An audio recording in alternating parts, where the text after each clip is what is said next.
திருக்குறள் அதிகாரம் 33 கொல்லாமை. குறள் 321. அறவினை யாதெனின் கொல்லாமை கோரல் பிறவினை எல்லாம் தரும். குறள் 322. பகுத்துண்டு பல்லுயிர் ஓம்புதல் நூலோர் தொகுத்தவற்றுள் எல்லாம் தலை. குறள் 323. ஒன்றாக நல்லது கொல்லாமை மற்று அதன் பெண்சார் பொய்யாமை நன்று. குறள் 324. நல்லாறு எனப்படுவது யாதெனின் யாதொன்றும் கொல்லாமை சூழும் நெறி. குறள் 325. நிலையஞ்சி நீத்தாருள் எல்லாம் கொலையஞ்சி கொல்லாமை சூழ்வான் தலை.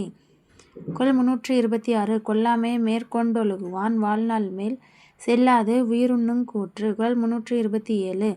தன்னுயிர் நீப்பினும் செய்யற்க தான் பெரிது இன்னுயிர் நீக்கும் வினை. குறள் 328. நன்றாகும் ஆக்கம் பெரிதெனினும் சான்றோர்க்கு கொன்றாகும் ஆக்கம் கடை.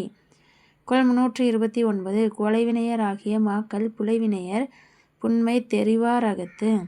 குறள் 330. உயிருடம்பின் நீக்கியார் என்ப செயிர் உடம்பின் செல்லாத் தீ வாழ்க்கை அவர்.